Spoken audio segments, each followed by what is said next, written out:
नमस्कार, भारत और राजस्थान में आपका स्वागत है। मैं हूं श्वेता मिश्रा। खबरों की शुरुआत करेंगे। सबसे पहले रुक करते हैं जोधपुर का, जहां पर इस वक्त कार्यक्रम को मुख्यमंत्री अशोक गहलोत संबोधित कर रहे हैं। लगातार जोधपुर और उदयपुर और जयपुर, पूरे राजस्थान में हम लोग 7 दिन तक दौरे किए हैं। साथ भरी गर्मी के अंदर, मई जून के अंदर, और एक जगह तो एक्सीडेंट होते होते हम लोग बच गए, इसलिए मौजूद है हम दोनों आज यहाँ पर। इन्होंने पहले कह दिया, अशोक कभी भी गाड़ी एक्सीडेंट हो सकती है, और कहा ही था और हो ही गई, लटक गई, बच गए। बाद में किसी टाइम निकाली गई, ट्रैक्टर वैक्टर आए, तो वो दिन याद आते हैं बचपन के। अब धीरे धीरे आप देखिए, मैं आपके आशीर्वाद से 5 बार मेंबर पार्लियामेंट बन गया, 3 बार इंदिरा गांधी जी के साथ में मंत्री बन गया, राजीव जी के साथ बन गया, राव साहब के साथ बन गया, 3 बार प्रदेश कांग्रेस अध्यक्ष बन गया, और 2 बार प्रथम सेवक हूँ राजस्थान का। आनंद शर्मा जी भी बढ़ते बढ़ते मेंबर पार्लियामेंट में बने, यूथ कांग्रेस के राष्ट्रीय अध्यक्ष बन गए, केंद्रीय विदेश मंत्री बन गए, वाणिज्य मंत्री बन गए, उद्योग मंत्री बन गए, और थोड़े दिन पहले टेक्सटाइल का भार भी इनके ऊपर था, जो कोई ज़माने मेरे पास हुआ करता था। और अभी तो ये राज्यसभा के मेंबर आपको मालूम है कि राजस्थान से बन गए हैं, पर राजस्थान के मेंबर अब तो इनके ऊपर अपना अधिकार पूरा ही हो गया है। और सहयोग ऐसा बैठा, जहाँ चंदेश कुमारी जी तो दोनों एक परिवार के, एक 40 साल से चंदेश कुमारी जी हिमाचल की हो गई है, और ये भी हिमाचल के हैं, तो इनका रिश्ता तो हिमाचल का है। पर जब मैं हिमाचल का प्रभारी बना, जब मैं चुनाव यहाँ से कामयाब नहीं हुआ, AICC मुझे सोनिया गांधी जी ने बनाया महामंत्री, और मैं बन गया प्रभारी हिमाचल का। तब आनंद शर्मा जी को दूसरी बार फिर राज्यसभा में जाने का मौका मेरे वक्त में मिला, और वही रिश्ता निभाया इन्होंने कि यहाँ राज्यसभा मेंबर बनने के पहले भी ये केंद्रीय मंत्री बन गए थे, पर रिश्ते को निभाया इन्होंने, और राजस्थान में रुचि लेना प्रारंभ कर दिया विकास के लिए। और मुझे खुशी है कि सोनिया गांधी जी ने इनको राजस्थान से नॉमिनेट किया, और ये राजस्थान से राज्यसभा मेंबर बने। और सबसे हमारे लिए तो आने वाला जो फ्यूचर राजस्थान का है, वो बहुत कुछ इनके ऊपर भी डिपेंड करता है, क्योंकि जो मुंबई से दिल्ली तक जो पैरेलल रेल लाइन बिछ रही है, दिल्ली से मुंबई तक पैरेलल रेल लाइन, जिसको कहते हैं दिल्ली मुंबई फ्रेट कॉरिडोर, जो सिर्फ मालगाड़ी चलेगी, उस गाड़ी के आना जाना, सुबह रवाना हो दिल्ली से, शाम को पहुंचो बॉम्बे सीधा ही, कहीं रुकने का नाम नहीं। रुकेगी तो मालगाड़ियाँ स्टेशन में रुकेगी माल ढोने के लिए, जिससे कि समुद्र के रास्ते इंपोर्ट एक्सपोर्ट आसान हो जाएगा। बहुत महत्वाकांक्षी प्रोजेक्ट है कंट्री का, रेलवे का।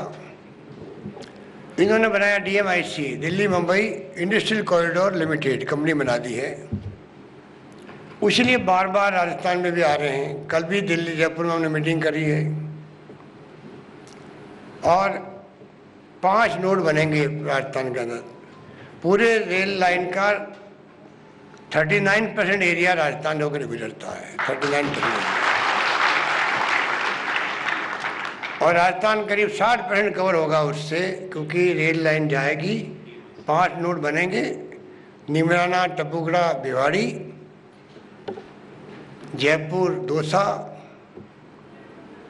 अजमेर, भीलवाड़ा, राजसमंद, और हमने कहा एक पाली, मारवाड़, जोधपुर। 2 एरिया को हमने उसको प्रायोरिटी दिलवाई है। निमराना, टपुगड़ा, भिवाड़ी को कंसल्टेंट नियुक्त कर दिया आपने, वहाँ काम शुरू हो रहा है। पाली, मारवाड़, जोधपुर का सर्वे हो गया, कंसल्टेंट नियुक्त हो गया।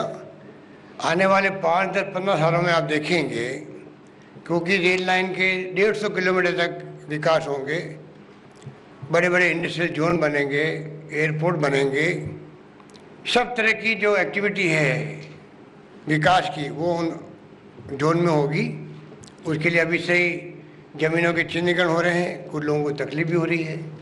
अब तो लोकसभा का एक्ट बन गया है भूमि अधिग्रहण का, किसान को भी उनको सलाह करके फैसले होंगे।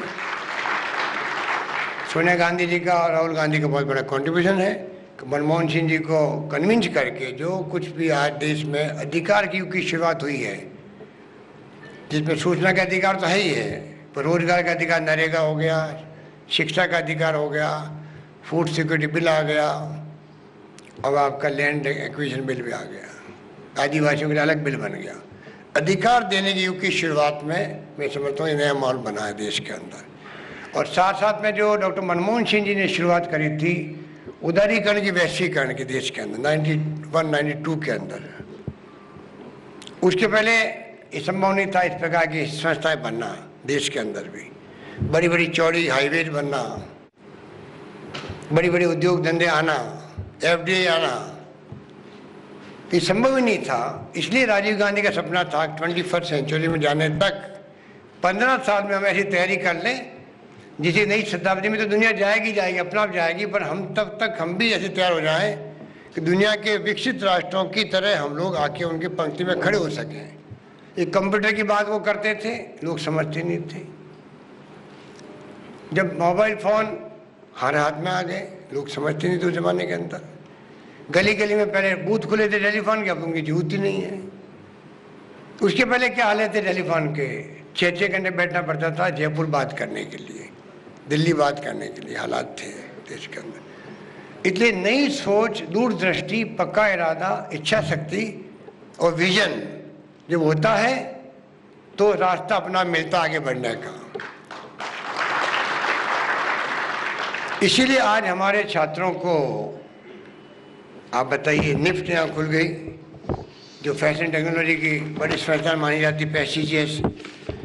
आनंद शर्मा जी तो मंत्री बने, मैं भी उस मंत्रालय में मंत्री रहा जिसमें निफ्ट जिसके अंडर में आती है टेक्सटाइल के अंदर। आज जोधपुर में निफ्ट खुल गई, IIT खुल गई, FDDI यहाँ पर आप बैठे हुए हो। ये फुटवेयर इंस्टीट्यूट जो है, मैं बधाई दूंगा आनंद शर्मा जी को, इनके अधिकारियों को, इतना शानदार प्रोजेक्ट पूरा किया। 100 करोड़ के अंदर जमीन हमने दी है इनको, 26 बीघा जमीन सरकार निःशुल्क दी है, पर जो करीब 100 करोड़ खर्च करके जो शानदार ऑडिटोरियम, शानदार इंस्टीट्यूट, शानदार मशीनें, कोई सोच नहीं सकता। जो देश और दुनिया में जो नई नई ब्रांड चलती है वो हिंदुस्तान बन के जाते जूते बाहर बिकते हैं। यहाँ फुटवेयर बनेंगे, बैग बनेंगे लेडीज़ के और जेंट्स के, ब्रीफ के बनेंगे धीरे धीरे।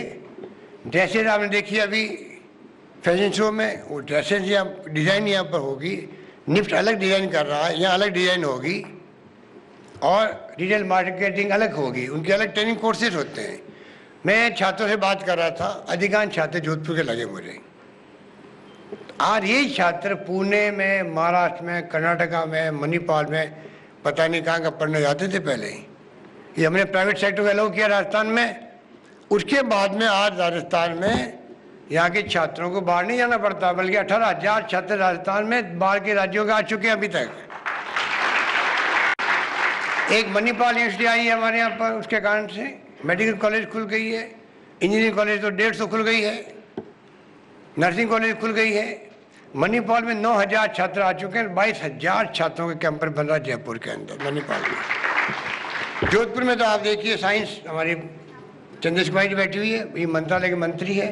हमने तो खाली साइंस पहले पार्क बनाया था, पूरी सिटी बनेगी और शानदार सिटी बन रही है। अभी जो चालू किया उसको जाके आप कभी देखिएगा। तो आज जोधपुर वो शहर हो गया, मैं आनंद शर्मा जी को भी कह रहा था, देश के अंदर मेरे ख्याल से एकमात्र शहर होगा देश का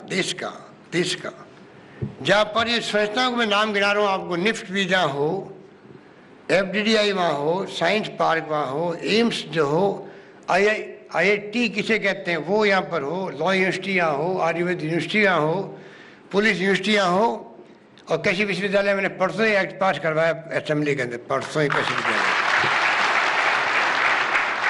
और जहाँ बैठे हुए हैं ये एरिया आपका संस्थागत एरिया है, देश राजस्थान का नहीं, जोधपुर का।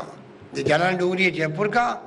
सोच समझ के 15 साल पहले हमने कहा कि पाल रोड की तरफ इंडस्ट्री बन रही है, पाली की तरफ कॉलोनी बस रही है, हाईकोर्ट आ रहा बिल्डिंग वहाँ पर, और नागौर रोड पर जो है संस्थाएं खड़ी हो सिर्फ, जिसका स्वरूप अलग बन के आए, देश दुनिया के लोग आए, एयरपोर्ट उतरे तो मालूम है हमें कहाँ जाना है, भाई संस्थागत एरिया में जाना है, जाना है डूंगरी की तरह।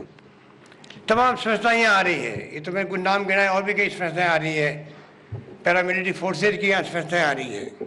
इस रूप में जो आज ये शहर उभर के आ रहा है, ये मैं समझता हूँ कि जो डॉक्टर मनमोहन सिंह ने उदारीकरण वैश्वीकरण किया, उसके बाद में जो शुरुआत हुई, फिर यूपी गवर्नमेंट बनी, सोनिया गांधी जी ने प्रधानमंत्री बनना स्वीकार नहीं किया, और एक ऐसे अर्थशास्त्री को जो मानव अर्थशास्त्री दुनिया का, देश का नहीं, दुनिया में नाम है, उस व्यक्तित्व को उन्होंने बनाया प्रधानमंत्री।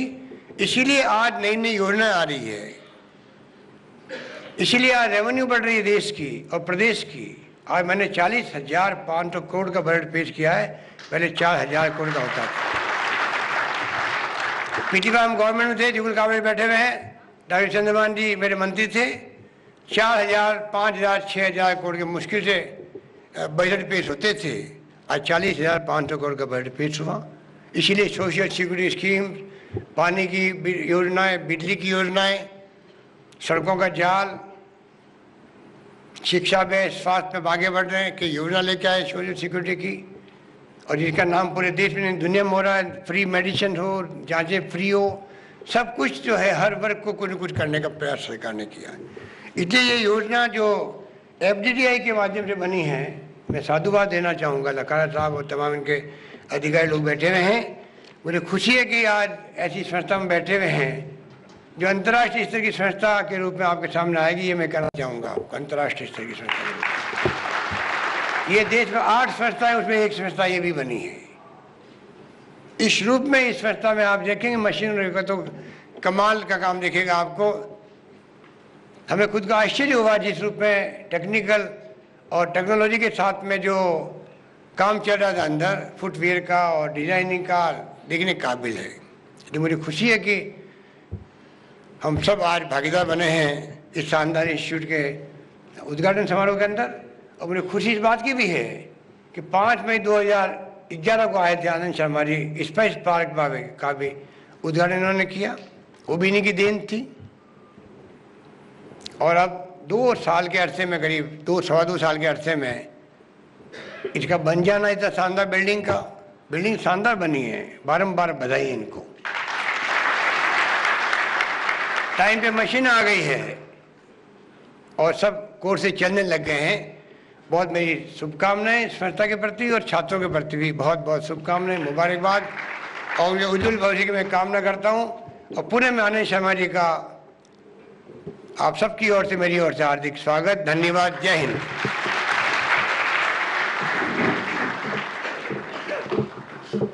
धन्यवाद महोदय। अब मैं माननीय वाणिज्य एवं उद्योग मंत्री श्री आनंद शर्मा जी से यह अनुरोध करता हूं कि वह कृपया संबोधित कर रहे हैं। श्रीमती दुर्गा देवी जी बलाई, राजेंद्र सोलंकी जी, चांदीलाल जी लिम्बा साहब, हीराराम जी मेघवाल साहब, हमारे जिला अध्यक्ष, अन्य तमाम उपस्थित हमारे प्रधान साहिबा श्रीमती नेहा चौधरी बालेश्वर, प्रधान शेरगढ़ धापू देवी जी, श्वेता भाटी जी, हीराराम जी मुंडेल, श्रीमती गीता मेघवाल, और यहाँ ऊपर तमाम हमारे अधिकारीगण, BC विश्नोई जी, बुजुर्गों, माता और बहनों, नौजवान दोस्तों, प्यारे बच्चों, आप सुबह से बैठे हुए हो, इस बात का एहसास मुझे है। और मैं लंबी बात भी नहीं कहूँगा, आपसे माफ़ी चाहते हैं कि आने में देरी हुई। रास्ते पर स्वागत भी रहे और जोधपुर में भी प्रोग्राम हमारे केंद्रीय मंत्री आए हुए थे, उनके संग चले, इस कारण से आपको इंतजार करना पड़ा। फिर भी आप जो सैलाब उमड़ पड़ा है यहाँ पर,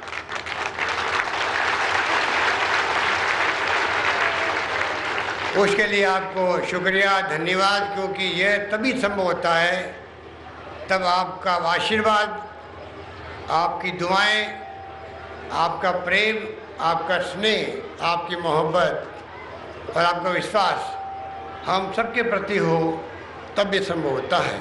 इसलिए मैं आपका बहुत हृदय की गहराइयों से आपका धन्यवाद करना चाहता हूँ।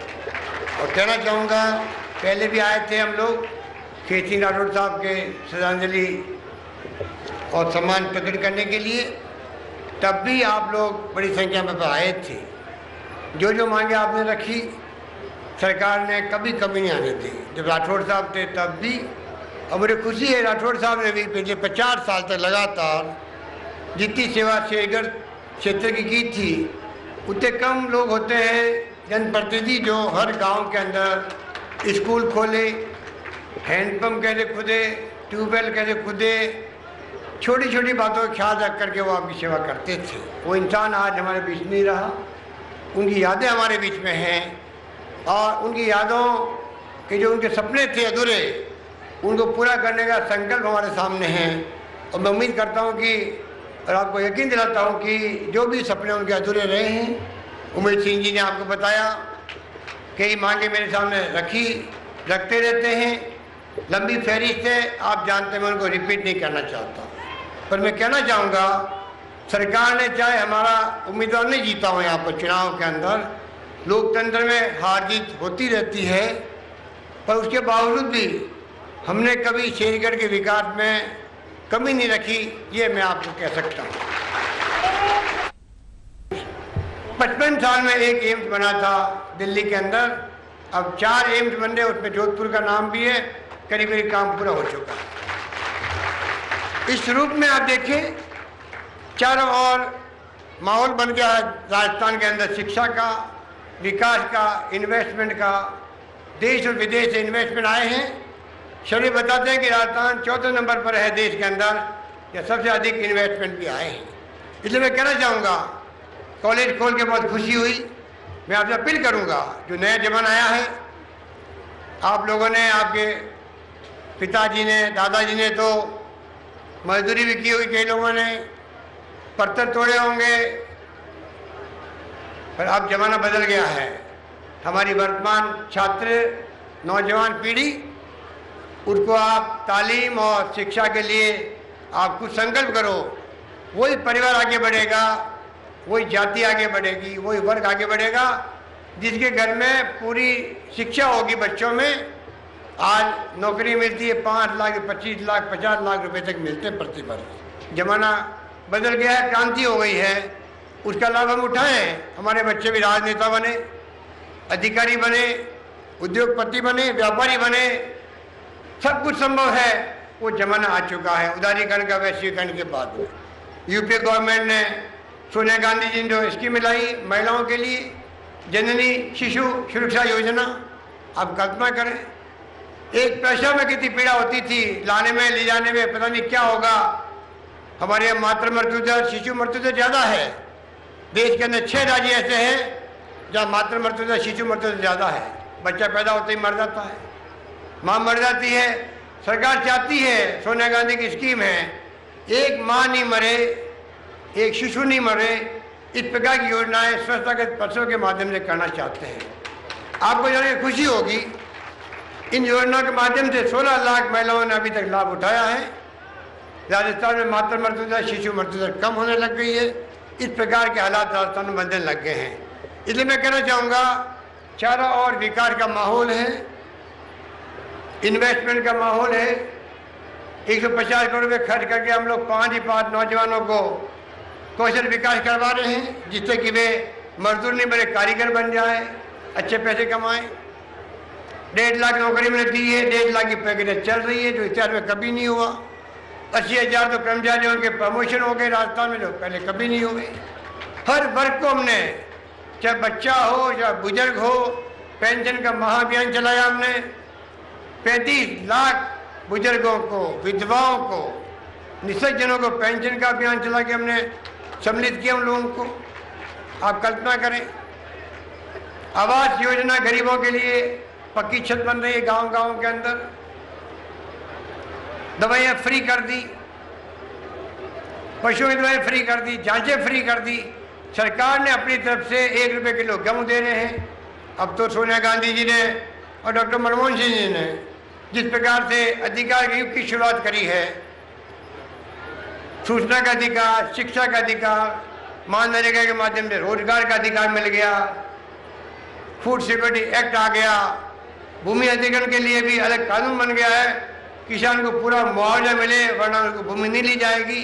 इस प्रकार के क्रांतिकारी फैसले आप देख रहे हो रहे हैं केंद्र में, कोई कमी नहीं रख रहे हैं। इसलिए मैं आपको आह्वान करना चाहूँगा, इन तमाम हालातों में आप खुद जानते हो किस प्रकार विपक्षी पार्टी के लोग बदनाम करने में माहिर हैं, खुद से कुछ होता नहीं है और दूसरे के काम को लेकर वो आलोचना करते हैं, रेवड़ियाँ बांट रहे हैं, आरोप लगाते हैं। अभी चंद्रबाबू ने जवाब दिया आपको, सरकार ने योजना बनाई, असेंबली में बजट पेश किया, पास करवाया, बहस होती है, वो तमाम स्कीमें लागू कर रहे हैं, सबको खुशी होनी चाहिए। लागू नहीं करते आज मीडिया हमारी आलोचना करता है, अखबार में लिखते साहब घोषणा खाली घोषणा रह गई। आप भी कह सकते थे, विपक्ष भी कह सकता था, पर नहीं, उनको मौका नहीं दिया। हमने योजना लागू की तो उनको तकलीफ हो रही है।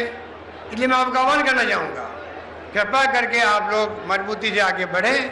पिछली बार उमेश सिंह को आपने कामयाब किसी कारण से नहीं कर पाए, आप लोग चाहते हुए भी। मैं चाहूँगा इस बार कांग्रेस का हाथ का निशान, तिरंगा झंडा, सोनिया गांधी और राहुल गांधी जो नौजवान नेता है देश का, उनको आप कामयाब करें। उमेश सिंह आपका अपना कार्यकर्ता है, राठौड़ साहब ने आपको सुपुर्द करके गए हैं। राठौड़ साहब हमारे बीच में नहीं रहे हैं, चुनाव हार गए, पर कभी अब बात इनकी जब कभी आए जयपुर के अंदर, कहीं मिलने गए, इनके सुझाव थे, सरकार ने कभी इनकी बात को इनकार नहीं किया है, इसीलिए आपका विकास संभव हुआ है। इसलिए मैं कहना चाहूँगा, हारने के बाद में कई लोग घर बैठ जाते हैं। ये वो व्यक्ति है जो हारने के बाद में भी आपके सुख दुख में साथी रहा, विकास भागीदार बना। इसी कारण से आज तेज गति से विकास संभव हुआ। शेरगढ़ क्षेत्र का भी आगे भी आपको मैं विश्वास दिलाता हूँ, आपका क्षेत्र की भौगोलिक स्थिति, सामाजिक स्थिति अलग तरह की है। सरकार का दायित्व बनता है किस प्रकार से इस क्षेत्र के विकास को हम आगे बढ़ाएं। चंद्रेश कुमारी जी केंद्रीय मंत्री बन गई है और ताकत मिल गई हम सबको। अब हम सब मिलके कैसे इस क्षेत्र को आगे बढ़ाएं। आपकी समस्याएं हमने प्रयास किया है, कहीं सीएससी खोली है, कहीं पीएचसी खोली है, कहीं आईटी ऑफिस खोला राजस्थान के अंदर, कहीं तहसील खोली है, कहीं उप तहसील खोली है, कहीं हमने स्कूल मिडिल खोली है, प्राइमरी खोली है, कहीं सेकेंडरी किया है, कहीं सीनियर सेकेंडरी किया है, कोई कमी नहीं रखी है।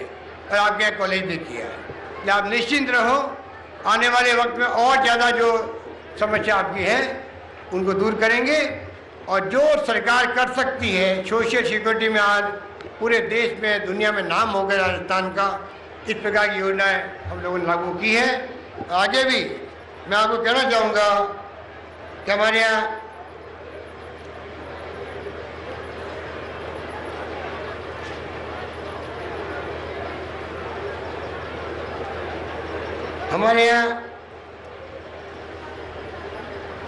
आप निश्चिंत रहो, हमारे यहाँ पर जो योजना हाथ में ली गई है उनको और आगे बढ़ाएंगे, क्योंकि हमने वित्तीय प्रबंधन शानदार किया है।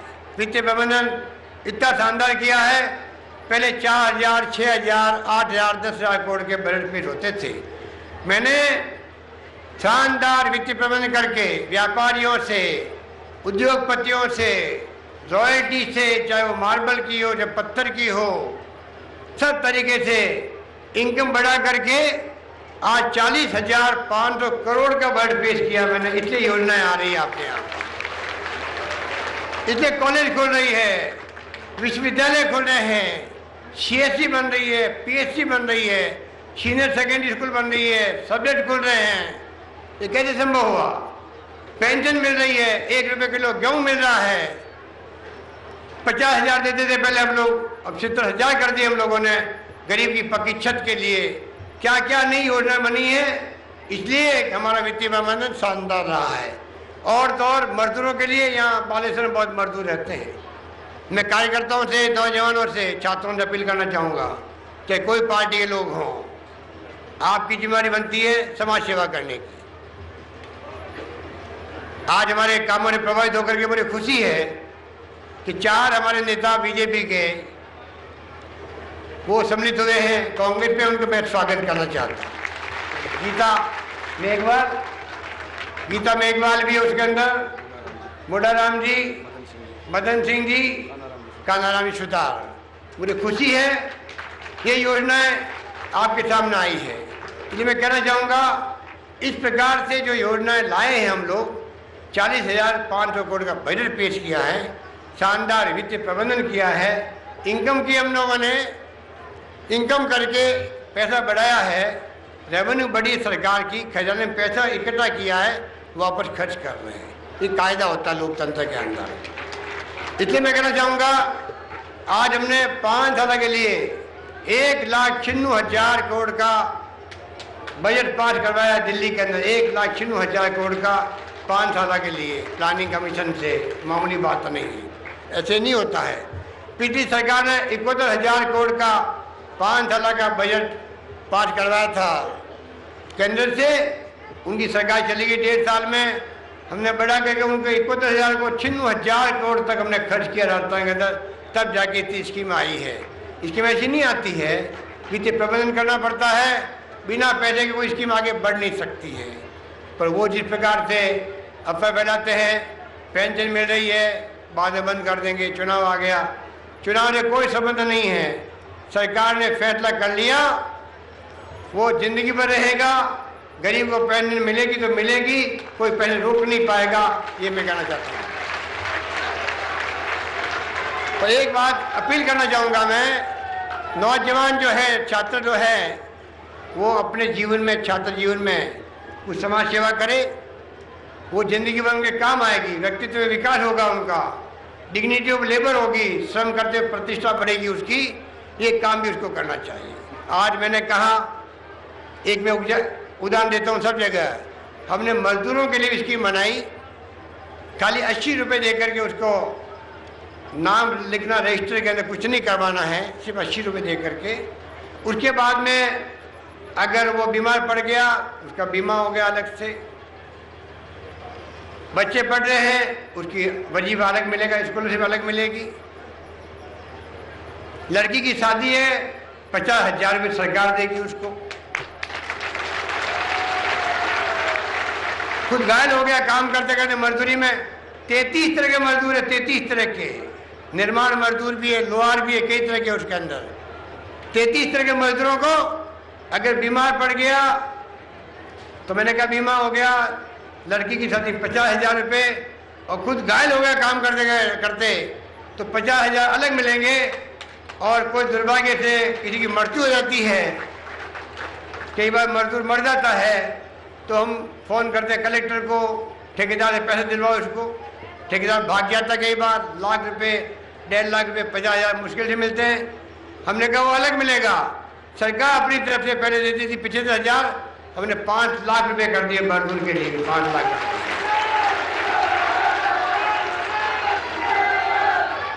शिलोकिसिस की बीमारी होती है, अलग मुआवजा सरकार देती है। हम चाहते हैं शिलोकिसिस बीमारी माइनिंग के कारण होती है, बीमारी हो ही क्यों किसी को, ये हमारा प्रयास है। इसलिए सरकार लोक कल्याणकारी सरकार है आपकी, हर काम उसने प्रदेश के चौमुखी विकास के लिए, प्रदेश के समग्र विकास के लिए, प्रदेश के संतुलित विकास को ध्यान में रखते हुए किए हैं। और आगे भी मैं कहना चाहूँगा, सरकार उसी विजन के साथ में आगे बढ़ेगी, राजस्थान को अग्रिम पंक्ति में खड़ा करने में कमी नहीं रखेगी। अकाल सूखा पड़ा, जब मैं गेहूं मांगने जाता था दिल्ली, तो ये कहते लोग भूख से मरेंगे। मैंने कहा भूख से मरने की बात छोड़ो, मेरे रहते हुए मुख्यमंत्री एक परिवार को भूखा नहीं सोने दूंगा राजस्थान के अंदर।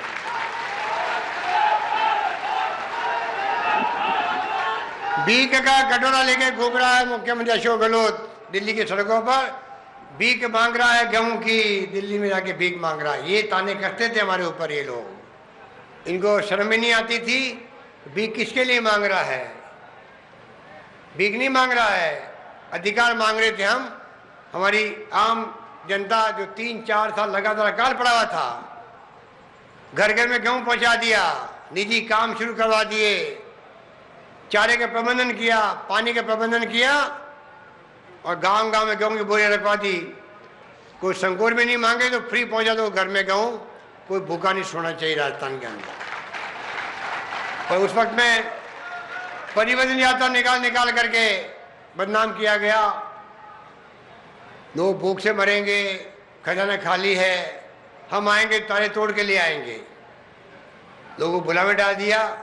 हम तो आपकी सेवा करने में लगे रहे और उन लोगों ने झूठा भ्रमित करके कर्मचारियों को अलग झांसे दे दिए, गुजरों का अलग वादा कर लिया, 6 वर्गों से वादे कर लिए, सत्ता में आ गए।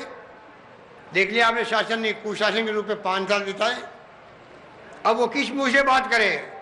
अरे पूरी यात्रा में आप पता करो, पूछो कभी उनको, आपने कहीं बताई 5 साल की आपकी सरकार की उपलब्धि क्या रही है? Number 1, number 2, number 3, number 4, number 5, खाली 5 उपलब्धि बता दीजिए हमें। तो आप मुकाबला कर रहे हो, यात्रा हमारी भी निकल रही है, यात्रा उनकी भी निकल रही है। उनमें अगर ईमानदारी है, वो क्या भाई हमने सुशासन दिया था, हमारी उपलब्धि ये है, ये आंकड़े हमारे पास मौजूद है और इसी सरकार जो है हमने पीछे रह गई है, वो बात नहीं करेंगे क्योंकि कहने को कुछ भी उनके पास नहीं है। हमारे पास कहने को बहुत कुछ है, उनके पास कहने को कुछ भी नहीं है। डोमेस्टिक कनेक्शन की बात ले लो, कृषि कनेक्शन की बात ले लो, उन्होंने 1.5 लाख दिए तो हमने 2.5 लाख से अब 3 लाख तक हम पहुंच रहे हैं। हर क्षेत्र में आगे बढ़ रहे हैं हम लोग। पानी के योजना में 4,500 करोड़ खर्च किए होंगे, 9,000 करोड़ हमने खर्च कर दिए होंगे अभी तक। तो कहने का मतलब ये है कि वो अपनी उपलब्धि नहीं बता रहे हैं जो लोकतंत्र में आवश्यक है। तुलना की जाती है विकास से, विजन से। उनका विजन क्या था? गोली चलाने का था, भ्रष्टाचार फैलाने का था, गली गली में दारू की दुकानें खोलने का था। हमने आके 1,000 दुकानें बंद करवाई, शराब की दुकानें गाँव में और शहरों में 8 बजे के बाद में दुकान बंद करनी पड़ेगी, ये हमने व्यवस्था करी।